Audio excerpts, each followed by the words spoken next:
সনাতনীরা একটু এগিয়ে আসে না, 200 নয় 220টা সিটে বিজেপি জিতবে। বছরের শেষে 3 দিনের রাজ্য সফরে এসে বঙ্গ বিজেপি নেতৃত্বকে ফের 200 আসনের টার্গেট বেঁধে দিয়ে গিয়েছেন কেন্দ্রীয় স্বরাষ্ট্রমন্ত্রী অমিত শাহ। তবে মালদার চাঁচলের সভা থেকে সেই টার্গেটকেও ছাপিয়ে যাওয়ার দাবি করে বসলেন আত্মবিশ্বাসী রাজ্যের বিরোধী দলনেতা শুভেন্দু অধিকারী। বলে দিলেন 200 নয় 220 আসন পাবে বিজেপি।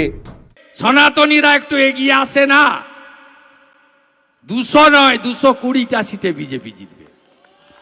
শুক্রবার মালদার চাঁচলের জনসভা থেকে তৃণমূল সরকারের দুর্নীতি থেকে শুরু করে রাজ্যের নিরাপত্তা ইস্যু সব নিয়েই নিজের স্বভাবসিদ্ধ ভঙ্গিতে তেড়ে ফুঁড়ে ওঠেন বিরোধী দলনেতা শুভেন্দু অধিকারী। সভায় আগতদের মনে করান ঠিক সময় তিনি তৃণমূল ছেড়ে বেরিয়ে এসেছিলেন, বুঝে গিয়েছিলেন যে নরেন্দ্র মোদী ছাড়া গতি নেই। এই প্রসঙ্গেই আসন্ন নির্বাচনে ফের বাংলায় 220 আসনে জেতার দাবি করেন শুভেন্দু অধিকারী। বছরের শেষেই কলকাতায় কোর কমিটির বৈঠক করে অমিত শাহ আবারও 200 আসনের টার্গেট বেঁধে দেন বঙ্গ বিজেপির নেতাদের। তার বক্তব্য ছিল, বিজেপি যদি 3টি আসন থেকে 77 আসনে পৌঁছতে পারে তাহলে 77 থেকে 200 আসনে পৌঁছানো অসম্ভব কেন হবে। और 26 में हम निश्चित रूप से प्रचंड बहुमत के साथ भारतीय जनता पार्टी की सरकार बनाने वाले हैं। भारतीय जनता पार्टी की सरकार बनेगी, ये बंगाल की जनता तय कर बैठी है। সেই মন্তব্যের পরিপ্রেক্ষিতে চাঁচল থেকে শুভেন্দু বলেন, যদি গোটা রাজ্যের সনাতনীরা এগিয়ে আসেন তাহলে 200 নয় 220টি আসনে জিতবে বিজেপি। যদি গোটা রাজ্যে উত্তর মালদাকে দেখে সনাতনীরা একটু এগিয়ে আসে না, 200 নয় 220টা সিটে বিজেপি জিতবে। বিজেপি সভা করতে চাইলেই বাধা আসে, বারবার কলকাতা হাইকোর্টে যেতে হয়। মালদার চাঁচলের সভা থেকে এই অভিযোগ তুলে সংখ্যাও গোনান রাজ্যের বিরোধী দলনেতা শুভেন্দু অধিকারী। তাঁর স্পষ্ট বার্তা, আগামী এপ্রিল মাসের পর রাজ্যের বিরোধী দল হয়ে যাবে তৃণমূল কংগ্রেস, প্রাক্তন মুখ্যমন্ত্রী হবেন মমতা বন্দ্যোপাধ্যায়, সেই সময় হিসেব হবে। এই বলে রাজ্যের পুলিশের একাংশকেও হুঁশিয়ারি দিয়ে রাখেন শুভেন্দু অধিকারী। বলেন, সব নাম লেখা রয়েছে, সবার হিসেব তোলা রইল। রাজ্যের প্রধান বিরোধী দলের নেতাকে হাইকোর্ট থেকে অনুমতি নিয়ে কর্মসূচি করতে হয়েছে।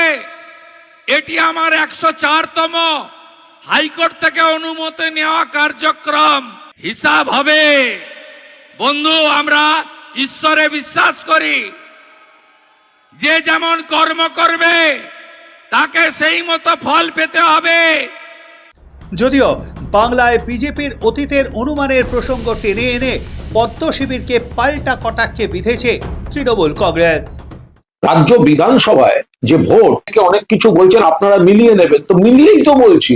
2021 সালে তো আপনি বলেছিলেন আপকি বার 200 বার আমরা সরকার করছি, মিলিয়ে নিলাম, হয়নি, ফ্লপ জ্যোতিষী। 2024 সালে বলেছেন যে আমাদের এবার বাংলা থেকে সাংসদ বাড়বে, আমরা মিলিয়ে নিলাম, কমে গেছে, 12 নেমে গেছে। সবচেয়ে বড় কথা, এই পরে যারা বিজেপিতে গেছে, গিয়ে বিজেপিটাকে হাইজ্যাক করছিল, তাদের উপর আস্থা না রাখতে পেরে তাদের দুচক্ষের বিষ দিলীপ ঘোষকে আবার অমিত শাহ ফেরতে বলে গেছেন দলে। আগে দিলীপ ঘোষকে সামলা, পরে ভাববি বাংলা। শুভেন্দু অধিকারী যতই আত্মবিশ্বাসের সঙ্গে এই দাবি করুন না কেন, পরিসংখ্যান বলছে বাস্তব ছবি এতটা সহজ নয়। 2021 সালের বিধানসভা ভোটের ফলাফল থেকে মোড় ঘোরানো বেশ কঠিন চ্যালেঞ্জ। 2021 বিধানসভা নির্বাচনে তৃণমূল কংগ্রেস পেয়েছিল 213টি আসন, বিজেপি জিতেছিল 77টি আসনে। তৃণমূলের ভোট শতাংশ ছিল 47.94, বিজেপির ভোট শতাংশ ছিল 38.13, জোটের দিকে গিয়েছিল 8.6%। অর্থাৎ তৃণমূল ও বিজেপির মধ্যে প্রায় 10% ভোটের ফারাক রয়েছে। এই ফারাকের পিছনে একাধিক কারণ রয়েছে। প্রথমত, সংখ্যালঘু ভোট না পাওয়া, তার ওপর দক্ষিণবঙ্গে খারাপ ফল, বুথ ধরে রাখতে না পারা, সব মিলিয়ে 2026-এর লড়াই বিজেপির জন্য সহজ হবে না। এই 10% ফারাক মিটবে কিভাবে সেই প্রশ্ন উঠছে। বিজেপির দাবি, আসলে তৃণমূল ও বিজেপির মধ্যে ভোটের পার্থক্য মাত্র 3 থেকে 4%। সেই ফারাক মিটে যাবে এসআইআর এর মাধ্যমে। মঙ্গলবারের সভাতেও সেই ইঙ্গিতই দেন শুভেন্দু। তার দাবি, ভুয়ো ভোটার রাখতেই তৃণমূল এসআইআর এর বিরোধিতা করে এসেছে, ফলে এই ভোটারের নাম বাদ গেলেই এই ব্যবধান কমবে বলে দাবি গেরুয়া শিবিরের। তাতে বিজেপি এগিয়ে যেতে পারে বলেই তাদের বক্তব্য। তবে পরিস্থিতি যাই হোক, 10% ব্যবধান পূরণ করা বিজেপির পক্ষে আপাতত বড় চ্যালেঞ্জ। বর্তমানে বিজেপিকে অনেকেই উত্তরবঙ্গের দল বলেই দেখছেন, কারণ তাদের অধিকাংশ আসনই এসেছে উত্তরবঙ্গ থেকে। 2021 সালেও বিজেপি উত্তরবঙ্গে বেশি আসন জেতে। দক্ষিণবঙ্গের ফল খারাপ, সেখানে ভোট শতাংশ কম। ফলে বর্ধমান, দক্ষিণ 24 পরগনা, উত্তর 24 পরগনা, কলকাতা, নদিয়া, বীরভূম থেকে উল্লেখযোগ্য ভোট না পেলে জয় পাওয়া কঠিন। তনুজ জৈন, সৌম্যজ্যোতি মণ্ডল ও সৌভিক সান্যালের রিপোর্ট, সময়, কলকাতা।